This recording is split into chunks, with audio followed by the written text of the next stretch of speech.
So yeah, it started for 10. So all those months of handing out flyers, it just led to around 10 people turning up on the opening day, which was a bit disheartening.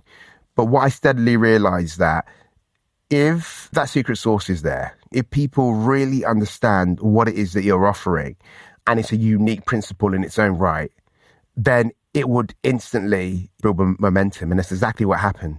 10 to 20, 10 to 50, 10 to 100. So now we've got a big school of 600 students in London, and then we've got a branch in Manchester now. We've got a branch in Los Angeles. We're opening up one in Birmingham. And it's just come off the back of that. And it's just about that blind faith to realize that we can do whatever it is that we put our sight on, and not allowing this concrete jungle that we live in to conjure up any insecurities that we may have or help to define or create obstacles that we're not able to jump over. And I realized, as I get older, that the one key source of these obstacles forming comes from ourselves. Like, we are our own worst enemies. We've heard that saying before, and it's the truth.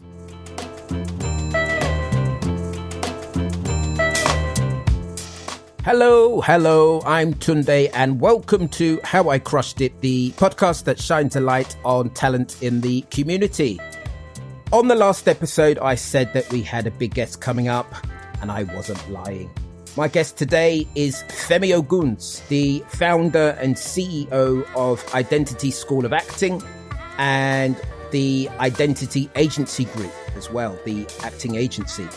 Over the years, he's been responsible for developing the talents of the likes of John Boyega, Letitia Wright, I May Destroy You creator Michaela Cole, and Snowfall lead Damson Idris, just to name a few. On this episode, he talks about spending some years growing up in a hostel, having to take to the streets and hand out flyers to get his drama school up and running, and receiving an MBE from none other than Princess Anne. Here is my conversation with Femi Oguns.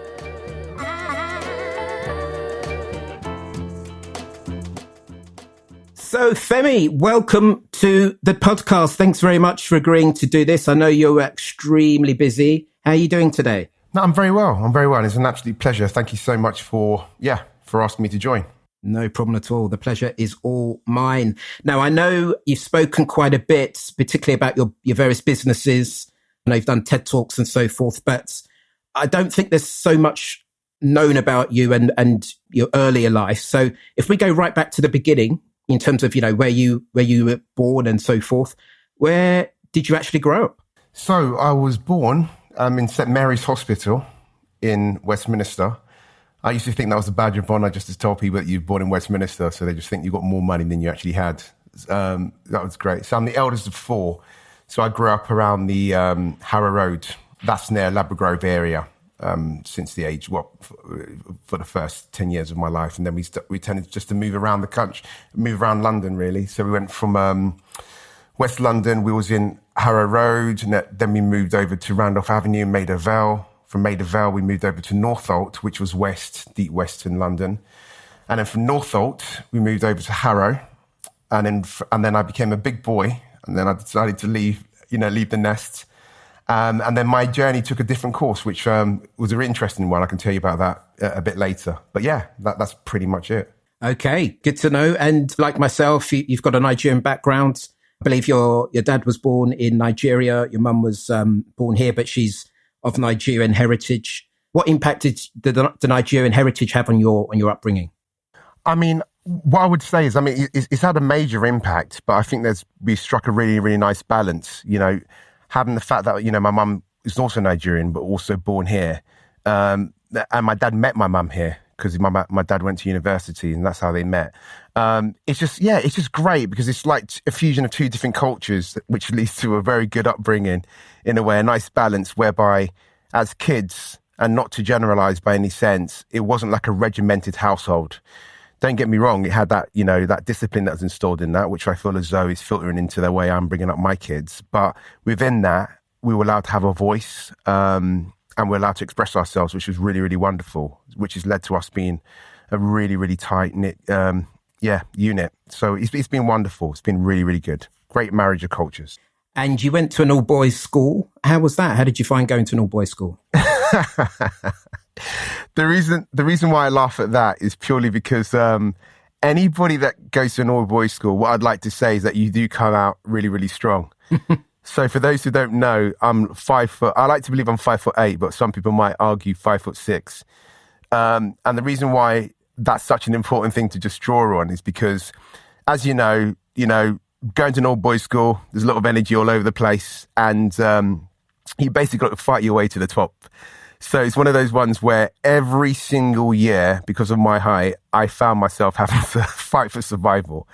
So when I was in the first year, you have your typical boys fights or whatever it is, and then your second year and your third year. But what happens is, as you progress up the years, each year wants to prove they can beat the year above. So you can imagine that I had to fight all the way up to sixth form because the first years wanted to brag that, we'd beaten up a second year, a third year, a fourth year. So it was quite a tough year in that regards, but it was also filled with a lot of, joy and laughter and jokes. I was I had the lines, the one-liners and all that kind of stuff. And it wouldn't be foreign to see me running around the school and people chasing after me because of my mouth. So, some enjoyable experiences, but tough ones too. Okay. So lots of fights, but you managed to navigate your way through your sense of humor. Absolutely. Absolutely. Yeah. And I understand that at home, you were sort of performing in front of your family, and that's how you sort of started getting into acting. Is that right? Absolutely. I mean, it's a typical story that you hear about, with a lot of actors, how they ended up doing it.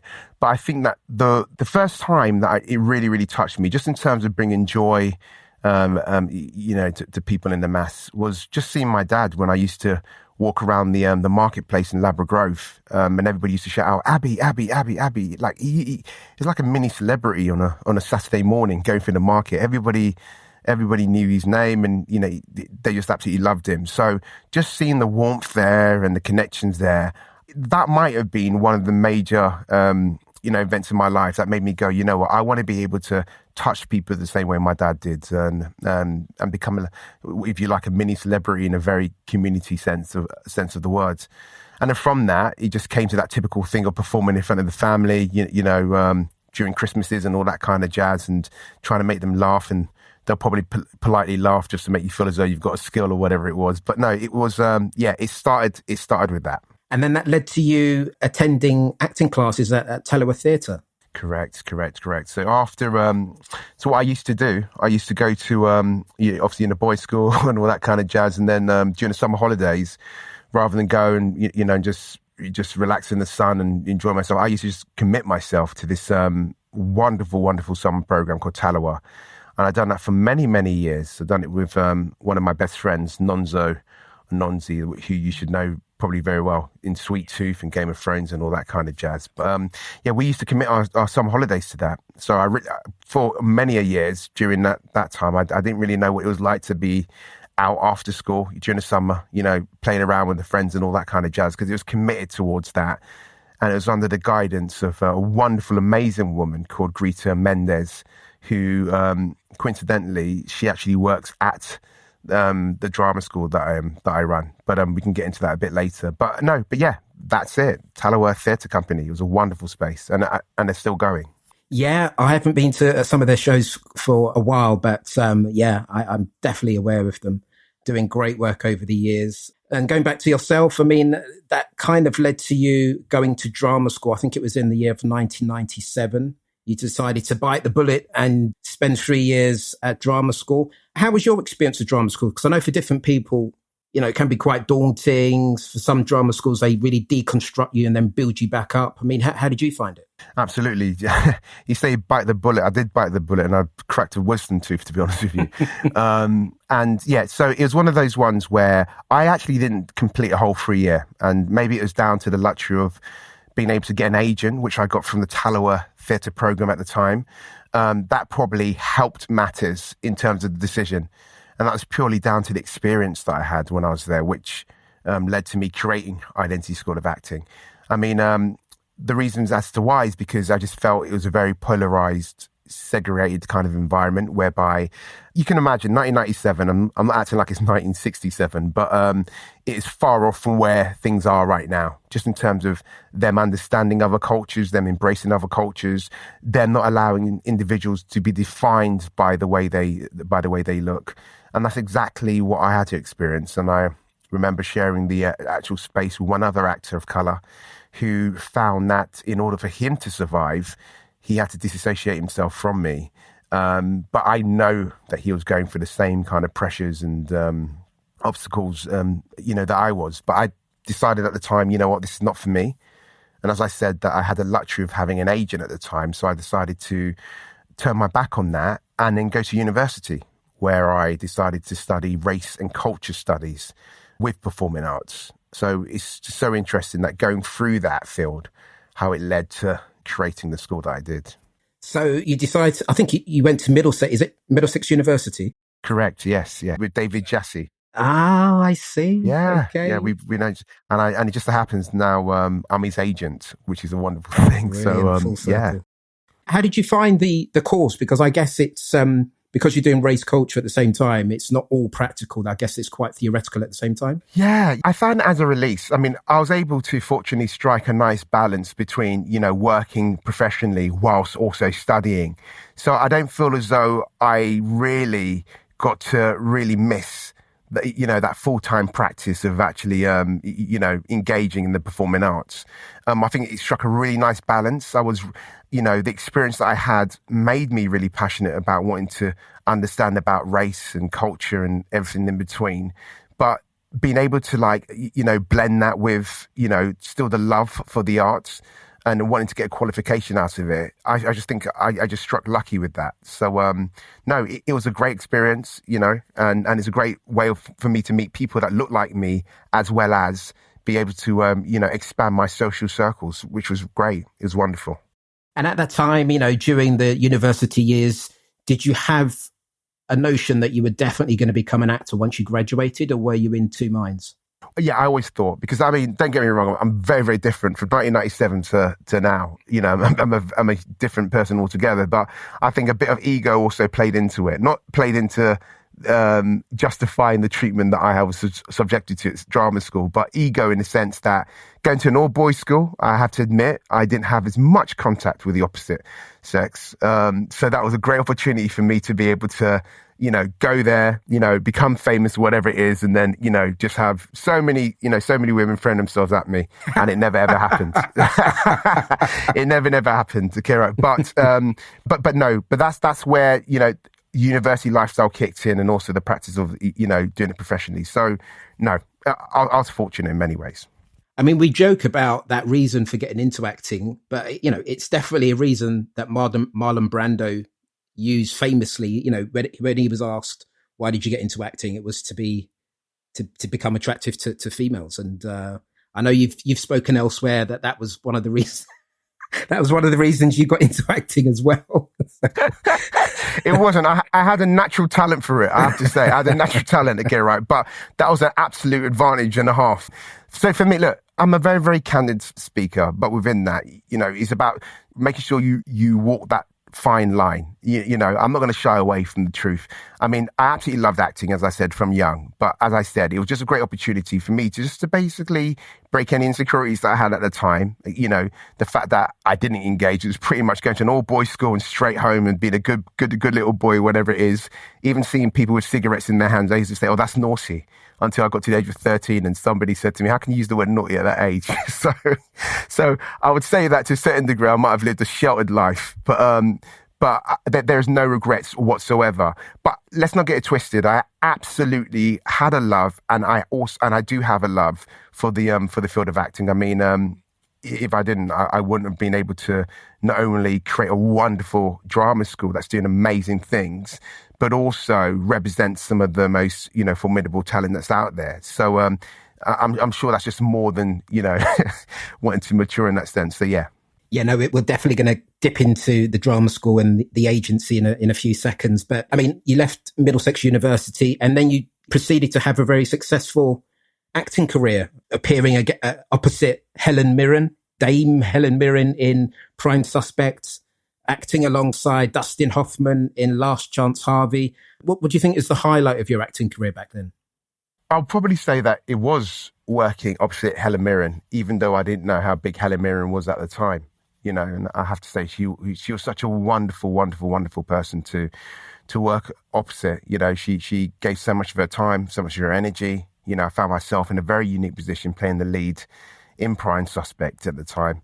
I was like, if you look closely, you can see there's a cheeky smile I give because I knew the results of that. So, of the actual screening. But, it was wonderful. And it really, really gave that signature just to say, you know what, Femi, you're here for a reason. You've earned that reason and, really enjoy it and embrace it. So, yeah, it was just wonderful. It has to be working alongside Helen Mirren, without a shadow of a doubt. So you've probably been asked this question quite a number of times, but what led you then, you're having this successful acting career, doing, major roles, TV as well as film, but you decided to launch your own drama school. So what was the main reason for doing that, do you think? So the funny thing is, at the time, I was, finishing filming Prime Suspect. So it's an absolute all-time high. I was booking things one after the other, which was wonderful. And then just like a bolt, God spoke to me. And this is probably where, certain listeners drift off. But God spoke to me and God said to me, Femi, you know what? I've got a much more better use for you. And it was funny at the time because I rejected it. In that instance, I was like, no way. Am I mad? Am I going crazy? I'm really, really in my stride now. But God said to me that, no, I need to use you in a different way. And that different way is to be able to create a safe haven, if you like, for actors of colour. So you have to draw back on your own past experience and what's led you to where you are today. But, create a safe haven for actors of colour and people outside of that to be able to celebrate their identity in one beautiful universal community, whereby they're encouraging one another, elevating one another, pushing one another, and they're finding their voices. And based on the experience I had in the drama school, based on the wonderful experience that I had at Talawa Summer School, I said, wait a minute, what if I was able to create this beautiful place where people could escape, people could, learn about themselves. And that's when I decided, to create the drama school and put what I thought was my acting on hold. Obviously, you can imagine how my agent felt at the time, and I would often question myself. But yeah, I just had that need to do this. And then before you know it, months, weeks turn into months. And then you realize, wait a minute, I've rejected all these opportunities to go on film or go on stage or whatever it is, or even take auditions. And that's because this love now that I've developed has taken over. I see. I didn't realize it was a conscious decision whereby you had to decide one or the other. You felt you couldn't do both at the same time. You know what? It's one of those ones where I wouldn't say it was a conscious decision. I would say that I found myself, having to go, wait a minute, months have passed now and I haven't had that desire to. And there was one point where I decided, okay, you know what, let me still see if I've got a love for this. Even though at the time I thought it might compromise things with me being, the principal of the school, starting off the new agency, I decided to do a film with Arnold Osing. And it's about some refugees from Rwanda who go to America for the first time. So I had a call out of nowhere from Hollywood that basically said, Femi, would love for you to be in this film. And at this stage, I had left my agent. I had no agent whatsoever. I was thinking, how did these people get my number? And number two, they want me to be in this film where I'm quite a central role in it. It doesn't make any sense whatsoever. And that's when I thought God must be behind this. So I said, okay, you know what? Let me give this opportunity. Let me throw myself. Let me do this film. I did it. And I remember sitting in the trailer and I remember saying, this is the bit I hated. Being surrounded by coffee breath in the morning, by, crew, asking you to come out and whatever it is, being in your trailer, just looking at these kind of fogged out kind of windows or whatever it is, or sitting down on cheap, leather plastic sofas as you're waiting for your call or whatever it is, or looking around and just seeing some warm water that you're supposed to drink as you wait, or maybe just being a bit peed off at the fact that they've asked you for they come to collect you at 3:00 in the morning. knowing that you're not going to start to film until like 7 o'clock, And I said to myself, yeah, I remember this. This is just not for me. And even though I would say I enjoyed that experience, even though I would say that I did have a bit of my head thinking, I wonder what the students are going to say. And, are they going to think like it's Femi trying to be not only a Simon Cowell, but trying to be in front of the camera? How do you feel? And I thought, yeah, I'm so glad, God, that you gave me this opportunity, because all it's done is just reaffirm that I've had my time and space in it. But really and truly, my calling is to nurture and develop talent. Excellent. So we've kind of stepped on a couple of steps. We've gone on a couple of steps, but I know that back then, and I'm not quite sure how old you were when you set up the school. Do you remember? Were you sort of in your 20s still, or? Yeah, so I'm 46, and I started 21 years ago. So that makes it 25. Okay. 25 years of age, setting up this school. And this was you handing out flyers in places like Brixton, Hackney. I think you even mentioned Croydon as well. So, yeah, that must be quite sort of tough. Because, I walk the streets now during the day and you see people come up to you with certain flyers. You just walk straight past them. So how difficult was that, trying to, generate some interest in the school at the time? It was very, very hard. But it's a classic thing that, when you're doing something, when you own something, you own everything about it. You own the joys, you own the hardship. So with owning it, you don't see it as much as you think you would do. So yes, going, hang out flies, seeing your A4 sheets of paper that have been, cut into half, whatever it is, being thrown onto the floor or whatever it is, and seeing people that and you're thinking, bloody hell, I must look like a beggar or whatever it is. All of that kind of stuff just goes out the window, Don't get me wrong, it does hurt, when you've only got a little money at a time and you invest in your dream and you keep pursuing it, handing out flyers and, seeing a lot of them thrown on the floor. But it's that persistence, that's what drove it to actually happening. I remember at the time, because people don't really realize, or we probably don't remember, but 21 years ago, the internet wasn't in people's houses the way it is now. It was that classic thing whereby it was on the fly, it would say, would you like to be taught by acting coaches that have been in the Bill, EastEnders, and, and all these kind of stuff. And then what would happen is, and if so, please ring this number. They then ring the number. I listened to the answer machine when I got home. Then I'll then have to ring them back because it says leave your number. They'll then say, great, I got the flyer from this area. I'll then ask them to say slowly, much slower than how I'm talking, where they live. They'll give me the details of where they live. I will then have to post them off the application. They'll then have to fill out the application, send it back to me. I would then have to take that application and then give them a booking date and send it back to them. And they'll have to confirm again that they're going to come. Imagine that. You have to go through all of that stuff, in order to make things happen. So whether it's walking on the streets in all seasons or having to go through the arduous process of going answering machines and all that kind of jazz and posting stuff off, whatever you decide to do, you have to have blind faith and you have to have perseverance and the hunger and the desire to really see and make physical what it is that you want. And if you're able to, join all those components together, it's going to happen.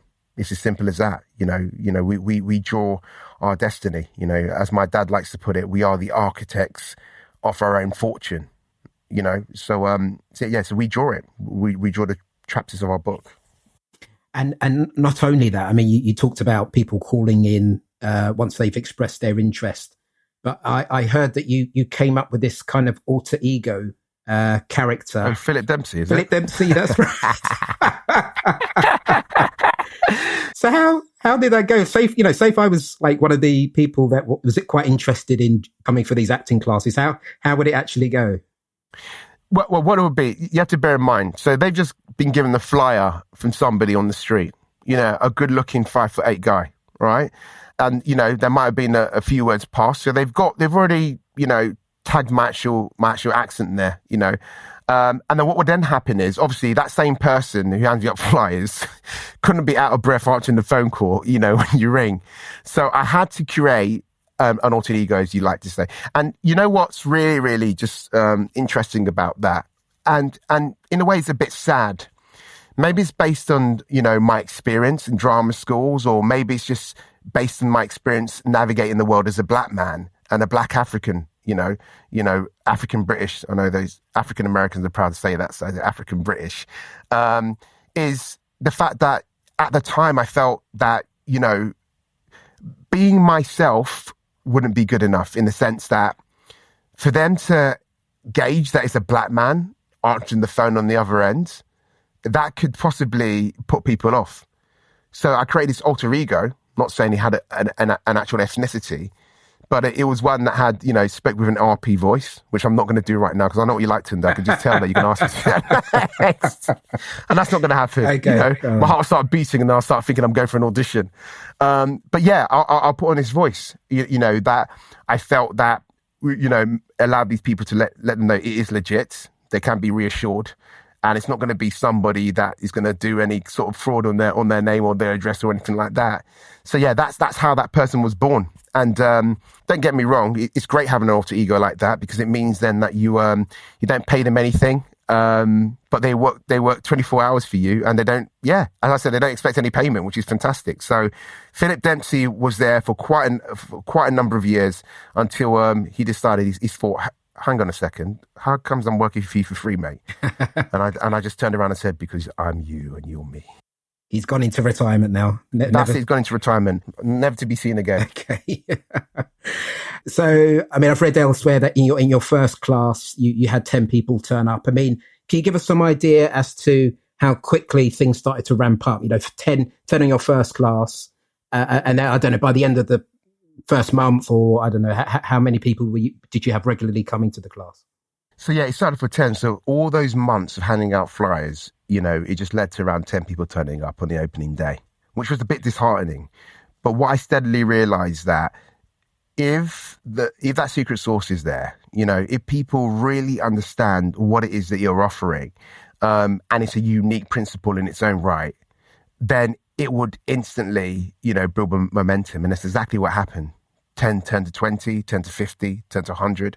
So now we've got, a big school of 600 students in London. And then we've got, a branch in Manchester now. We've got a branch in Los Angeles. We're opening up one in Birmingham.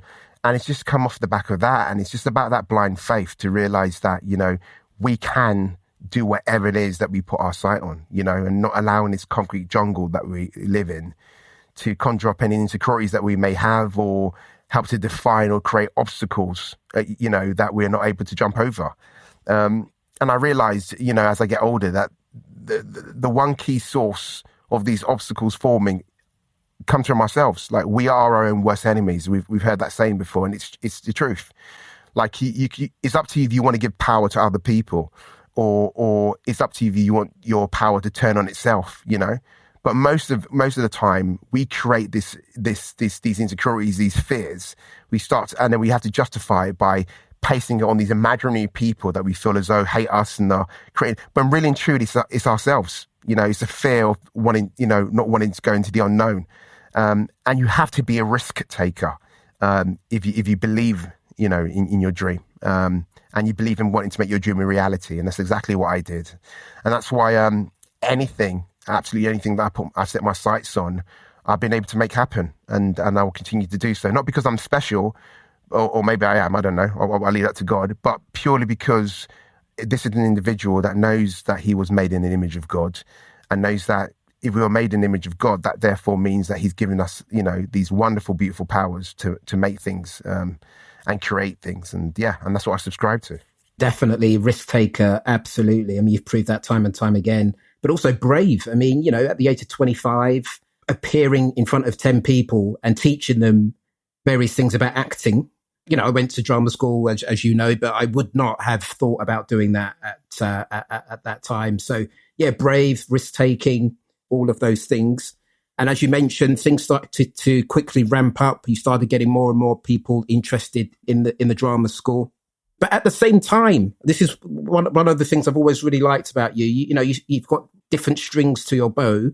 You were writing in the background, and I remember back in, I can't remember the exact year, but you came out with a play that you wrote, and you performed in it as well. So even though you had your drama school, you were still sort of, you obviously still wanted to keep your toe in the acting field.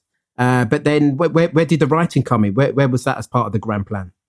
There was no grand plan on that one. You know, I had a real thirst for it. I mean, that one was born from going back to Nigeria, because I hadn't been to Nigeria at the time for like 14 years, because we had a bad experience at the time when we went there, which was, well, I'll just give you a real brief. We went down there and, thieves broke into the house whilst we were in there, put my dad to gunpoint, and I remember jumping on one of the thieves' backs and digging my nails into him, because, just seeing your dad in that position.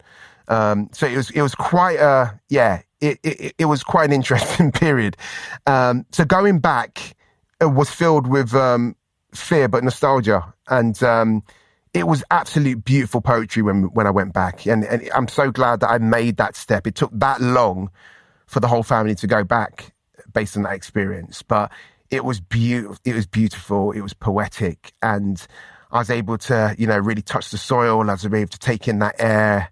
I was able to hear the hens make their noises and all that kind of stuff. And it inspired me to write. And that's where I wrote Torn. And I said, okay, when I get back to London, I'm going to make this into a play. It's as simple as that. And being a Nigerian that I am, obviously, if I'm going to spend that time writing it, I'm damn right I'm going to be in it. So, I decided to do it. And it was a wonderful joy. It had 2 seasons at the Arcola Theatre. It sold out. And it was a wonderful, wonderful thing, for which I did write another play, which I didn't actually end up producing. And maybe it will end up coming out. It's called Sponge. And that was kind of trialled at the Young Vic, because Kwame at the time was thinking about putting it on. And that was about homosexuality in the black community. Because as you know, Torn was about, a Nigerian going out with West Indian and the intercultural, conflicts between Africans and Caribbeans at the time, which I don't think is anywhere where it was. So it brought a lot of attention. So I've always been that type of person to really want to invest my time in subjects that we kind of shy away from. So even though, even though I'm not gay, I still had a heart, and I really wanted to basically lift the veil on, especially, British-born Nigerians who have to come out to their families. And it just happened in this particular story, it was a son coming out to his father who's a pastor. And yeah, it's a beautiful story. Well, I would say it's a beautiful story because I blooming wrote it. But no, it's a great story, and I'm probably gonna breathe some life into it based on this conversation I'm having with you now. But I'm very much that person that, if I want to do something, I'll do things, and I can always make the time no matter what it is that I'm doing.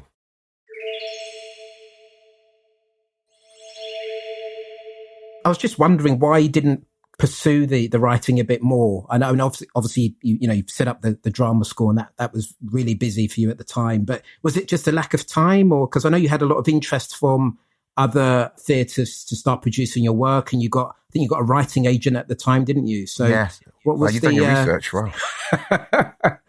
What was the main reason for not pursuing it a little bit more? It was simply that. Yeah, I mean, I say you can make the time, and you can make the time, but when it comes to agenting, managing talent, like if you're going to manage them well, then you really have to overcommit to that cause. So I felt that, and I still do feel to a certain degree, that if I was to give myself that time to write and, watch it from the beginning stages to its fully formed package, then it will end up, impacting the representation side. And I'm not ready for that. So yeah, that's the reason why I put a big, massive stamp of applause on it. I see. Well, stay tuned, people. Femi said that this other play called Sponge may see the light of day, so that will be fantastic if that does happen.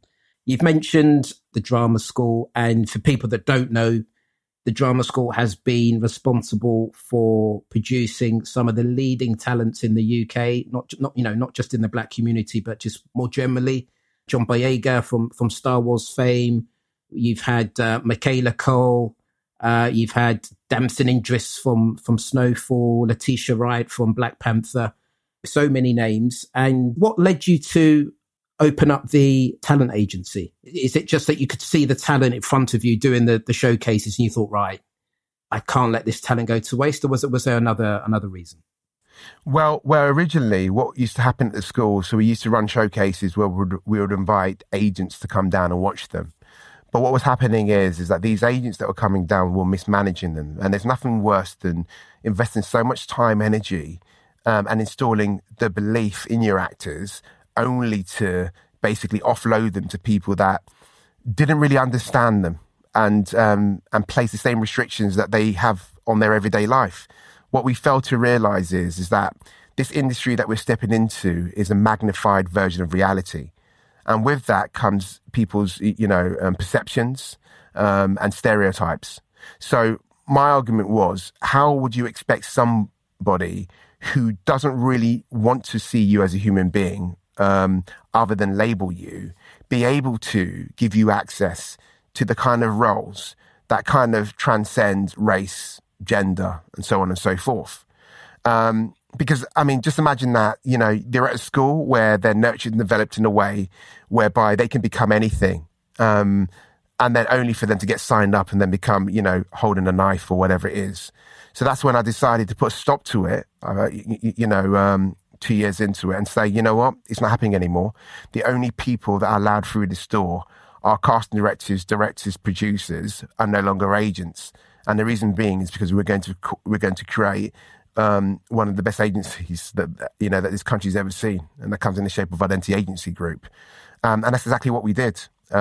We started to, and the great unique thing about that is that we know our actors more than any other agent can know their client, because it's not a simple situation whereby you have an agent that goes to a showcase and goes, yeah, great.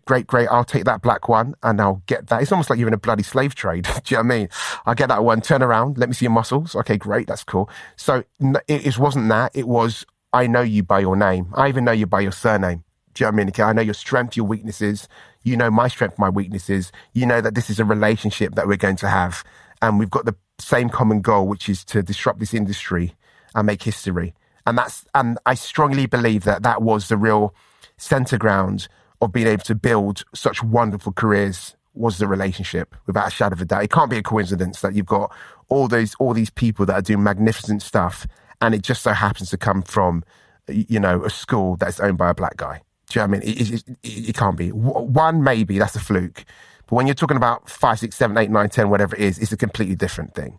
It's a statement. And I do believe that not only the drama school, but the agency has been a big, massive influence in terms of, pushing that agenda of seeing, more people from all different ethnicities on screen and on stage. We've been the massive driver, because nowadays you get so many agents now that are just signing up, Black and Asian talent, whatever it is, not really understanding them or whatever it is, because they need to fill their quota, but it's not diversity is not a buzzword for us. It's what we do, it's what we are. And I steadily realized with the school that I didn't want to create a black drama school, because what I'll be doing is basically, creating the opposite in terms of, the cultures that we've got within the school. I'll just be creating the same thing, that these other drama schools subjected me to.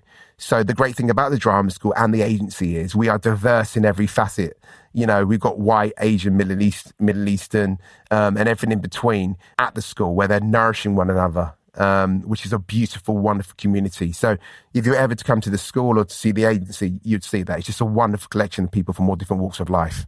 And that's what it's about for me. Yeah. I mean, I've read that in terms of certainly the drama school students, I think you've got roughly 50% black, 25% Asian, 25% white. So is that reflective in the clients you have at the agency as well, or is that a bit different?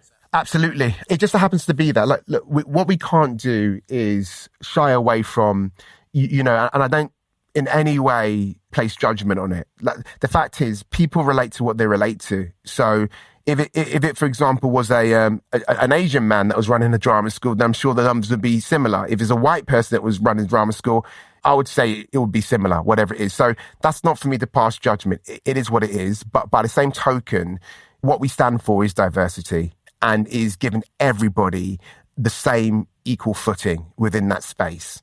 And that's what we do, and that's what we are. So in 2006, you launched the talent agency called Identity Agency Group. And then due to the sheer success of the agency in the UK, you launched one in the US. I mean, this is just amazing. That was back in 2011. And that's been tremendously successful to the extent that you have been working in partnership with some of the leading talent agencies globally, the likes of WME, UTA, ICM. How did you forge these partnerships with such, beasts in the industry? How's that come about? You know what? It's about knowing yourself. It's about knowing yourself. And back then, and to a certain degree now, like there's not that many black talent agents. I mean, there's black talent agents that specialize maybe in literary and stuff like that. But when it comes to the field of actually representing actors in this country, there's only a few. I think there's only about 2 or 3 of us. So that in itself, is going to, raise eyebrows, but also, people are really intrigued, to learn more about you and who you are. And I feel as though you could probably tell, and I'm very self-assured in a sense, but by the same token, I could also draw my insecurities and want to learn how to improve myself. And I'm very open to listening to people. But one thing's for sure, I stand in my space. I make no apologies for who I am. And I know my stuff, and when people see that, they feel it, they hear it, it's undeniable. They want to work with it. So it's just fortunate that I've got some wonderful relationships across the globe, and I've been able to forge some wonderful partnerships because they've subscribed to my mindset, to my formula, and they've seen the proof of the pudding. So, and they want to be a part of it, and I want to be a part of what they do. So that's how it's all come about. So skipping on to 2014, I know this is quite a big year. Not only did you get your MBE, and be quite keen to hear who you actually received that from. Was it from the Queen or from Prince Charles? No, it's from Princess Anne, I think it was. Okay. What are you laughing for? I got an MBE. What's the problem? No, I mean, you didn't sound that enthusiastic about Princess Anne, but... I'm going to get the Queen or Prince Charles. Yeah. And I just thought, why? None of you guys could be bothered, whatever it was. But the great thing was she had a very warm energy, but she knew her stuff about it. So whatever they were whispering in her ear about the drama school, she was able to surprise me with a few stuff within 20 seconds of talking. And I was like, wow, okay. Well, you've either done your homework or somebody speaking in your ear. But it was great. It was great because it just goes to show that all the hard work that I did wasn't for nothing. Not to suggest that I need the royal family to be able to say that to me, but just the fact that, you've been given that sort of accolade, it's not going to go amiss. Oh no, I mean, hugely well done and, absolutely deserved. As other people, we've had a couple of other MBEs on the podcast. It's something you get nominated for. So you don't nominate yourself, people have to nominate you for it. So it's obviously for the good work that you've done. So I think people need to be mindful of that. Now, the other reason for 2014 being a big year for you, and, correct me if I'm wrong, but this is the year that John Boyega, who we spoke about earlier, got his big break in Star Wars. I know he did Attack the Block before that, but Star Wars is on another level, I would say, to Attack the Block. So in terms of your agency, was this the kind of before and after moment, or were there other moments where you really thought to yourself, we've landed, we're doing great work here, we're off and away? Was that the big moment for you? That was a big one. We found that on a day like this, where the sun was out and it's really, really hot, and everything was just aligned. It was wonderful. And you know what? And once again, so I've had many signatures that basically say, you know what, Femi, you are on the right track. You're doing an amazing thing. And I've got to say that was one in bold. It was wonderful. I mean, that alongside, the fact that you'd done Attack the Block was wonderful. And for me, it was always something where I wanted to, with every foundation, in order to put a roof on it, you need to make sure you got your pillars there. You got your foundation. I wanted to make sure I had the structure there to hold the roof together, the house that was going to protect the flock of talent that I had. And this particular structure that I'm talking about only had 2 pillars. So I wanted it to come in the shape of a male and a female. So when I had John there, I thought, great, because this is going to inspire not only people in the school, but people outside of the school to know exactly what it is that we're doing. And then when it came to getting, I didn't get it, it's the clients that get it. But when it came to Letitia securing, one of the leads in Black Panther, that was it. Those were my two pillars that I was able to put the roof on, which was wonderful. Yeah, I mean, that really showcases not only the drama school, as you say, but also the talent agency. So that must have been fantastic. I mean, I know we're running out of time, but, there's other things that have happened. You set up in 2018 the drama school in LA, and you mentioned earlier that you've got a whole bunch of people doing training over there regularly. 2018 as well, you joined forces with John Boyega to co-produce a Hollywood film called Pacific Rim Uprising. So I know sort of producing is something you've spoken about before. I don't know how far along you are with producing and setting up like a permanent production company, but in fact, I mean, let's talk about that now. I mean, how far along is that? That is as far as the current climate at the moment. So that's got a big, massive pause on it at the moment as it stands, purely because at the moment, with the strikes and the pandemic and all the things that are involved with that one, it hasn't been an avenue that I wish to expand or explore any further in for this period of time. And I mean, it's hard enough being an agent at the moment, and I'm sure a lot of agents would say the same thing, getting your clients work. That's the main thing. That's the main priority. There's a saying that when America sneezes, the rest of the world catches the cold. And that's exactly what's happened. The strike had a massive impact. A lot of finances that come into fund, British shows as well as it comes from America. And those guys are really tightening their purse strings at the moment. So for me, at the moment, my main priority is making sure we just continue to get our actors, the work that's out there, whether it's in the UK, whether it's in Canada, Australia, or America itself. But alongside that, just make sure that, I'm dedicated and committed to the school and nurturing the next slate of talent. So producing wise, that's something that will happen, but not now. I'll probably step back into that in the next year or two. But but my main focus now is the agency and the school. So, yeah, I mean, not only have you been able to grow relationships with, the likes of UTA and ICM, but also if we just dip back into the drama school, I'm not aware of any other leading drama schools having done this, but you've been able to forge relationships and partnerships with the drama school, with Netflix and Audible. I mean, number one, how innovative is this? But number two, like how did those come about? It's the same way those relationships with, those top agencies came about. When people see that what you're doing is outside of the box, when people see that it's innovating and it's pioneering in its own right, they will want to join forces with you. They want to subscribe to your message. Because they realize that, a lot of our actors are actually at the forefront, of what's out there.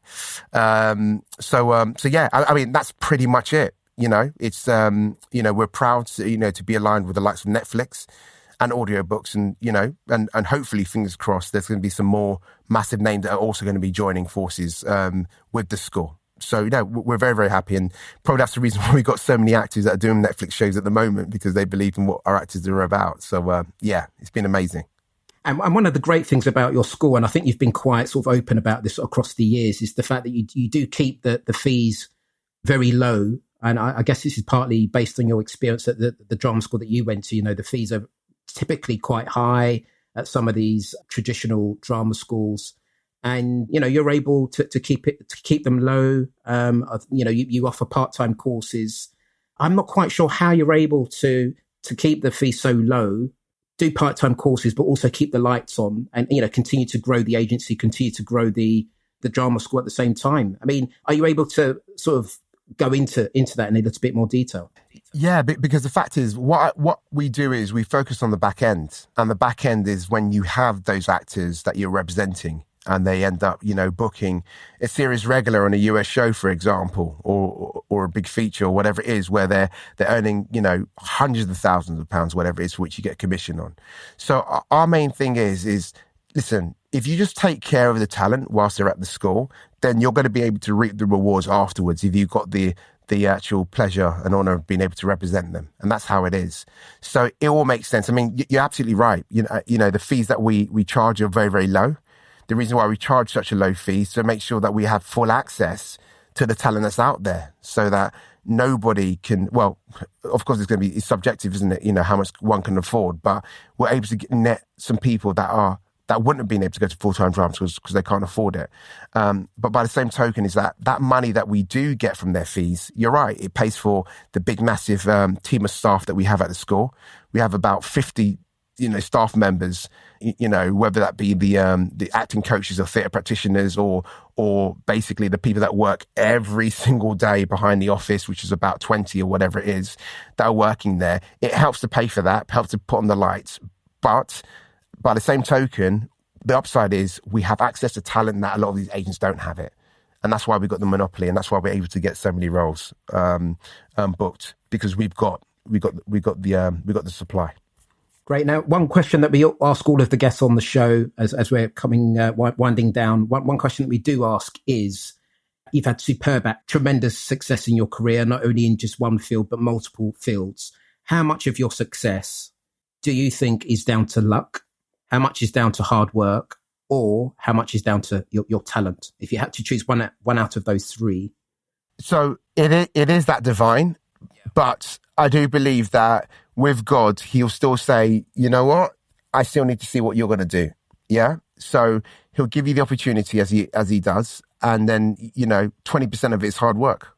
If you want me to put a percentage on it, not to suggest that God said to me 80% is what I'm doing, but I'll say, the rest of it is hard work, is the work that you put into it. You have to put in the work in order to get the results, Just the same way you got a painter or a sculpture or whatever it is, it doesn't just form itself by itself, You have to put the work into it. And that's when you can reap the rewards. I'm fortunate enough now to be able to sit back and say that, I'm in my forever home now, which is wonderful. I've got other things. I've got my real estates and all that kind of stuff. And I've managed it very, very well. But the reason why I draw comparison to that, because one component that we missed from the story is that after I finished university, I was in a hostel. And that hostel that I went to, it was in Canary Wharf, Salvation Army hostel, mind you. And there was nothing going wrong with the family. Nothing wrong whatsoever. We're a very tight-knit family. But I didn't want to move back home because I left there 3 years, at university, and I thought it was a backward step. And my friend said to me at the time, he said to me, Femi, you know what? If you want to get a flat, then this is the route you have to take. You have to be in a hostel, and then maybe you can get one.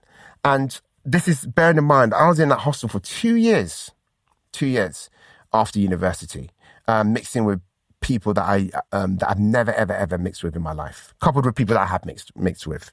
And I had to share a room with 12 people that went down to 10, that went down to 2. Okay, until I can actually get a place of my own. And the reason why I say that is purely because it hasn't been easy for me whatsoever. But I'm grateful for that. I mean, you have to bear in mind, in that hostel, you have to return back to the dwellings by 11 o'clock in the night, or else you lose your bed. And I remember I made friends with a friend over there, and what we used to do is stuff our beds with pillows, put pillows underneath the blankets to make it look like we're sleeping, because they used to do room checks. And then we'll quickly bomb it down the fire escape. And then we'll jump back over at like 6 o'clock in the morning, to get back in, to make sure we weren't seen or whatever it was. But these are things that I can laugh about now, because it serves as a real indicator that, struggle breeds creativity. So when I say I've got my forever home now, I've got my real estate, I've got all this kind of stuff, it's wonderful. It's because I'm just trying to let people know that, who don't know, that, you can be anything that you want to be. Yeah. And I'm not suggesting that to go by, the routes that I had to find myself in, but we had to realize that, iron sharpens iron, and whatever life throws at you, it's either you eat it or you throw it back. But the moral of the story is that you are the architect of your own fortune, and you can make whatever you want. But one thing that you do have to do is to be able to stretch yourself and give yourself to whatever cause or whatever obstacles are in your way, in order to make that beautiful magic happen. And that's always what it's always been for me, leaving a blueprint on this earth. I want to be able to, leave a blueprint on this earth for people to be able to look at and then to build off, and then I could say that, I've done my stuff. So, yeah. I mean, you talked about legacy there. I know you've spoken about one day possibly handing over the reins to the various businesses to your kids if they're interested. And I know that, you've promoted a couple of your longest serving agents to partners, which is fantastic. I mean, what kind of leader, if I asked them what kind of leader Femi is, what would they say, do you think? God. They'll say that they have got somebody who's very honest, somebody that wears his heart on his sleeve, somebody that's understanding, somebody that's direct. And I think I'll leave the other guys to fill in the gaps in between that. But I feel as though that God-fearing aspect, because you've got to bear in mind, we use the word God-fearing. I don't go to church every Sunday. The God-fearing just comes from, knowing the source, knowing my maker, and wanting to do well, just wanting to be the best human being I can be, and not allowing, any things that need improvement in my character, not allowing that to be like, shackles on my foot that's going to stop me from progressing in terms of how I am towards other people. So each day I'm the type of person that wants to learn from my mistakes and wants to be a better person, not only to, to people that I work with, friends, but also family. I'm also a father and a husband, and I'm just trying to be the best human being that I could possibly be, in the midst of the fact that I went to an all-boys school who used acting for the wrong reasons when he started. So, yeah. Great. Well, I'm sure, Femi, you'll be at the vanguard of the entertainment industry for many, many more years. You've really, shook up the industry, not only in the UK, but also in Hollywood as well. So, on behalf of many people, we do thank you very much for that. And thank you very much for coming onto the podcast. Oh, God bless you, Tunde. Thank you very much indeed. It's been an absolute pleasure. Thank you. Well, I hope you enjoyed that one. Femi, as far as I know, doesn't do many podcast interviews, so we are really honoured to have him on. And apart from anything else, he's really good company, isn't he? To be running two successful businesses, both here in the UK and in the US, must be really stressful. But he was really relaxed, he was funny, and he raised some really interesting topics such as, having feelings of not quite being good enough back in the day. I mean, he's obviously had lots of success since then, but these are things that I think most of us can relate to. Let us know what you thought about it. Don't be shy. Hit us up on the socials at How I Crushed It, or send us an email to howicrushedit@gmail.com, and catch you on the next show.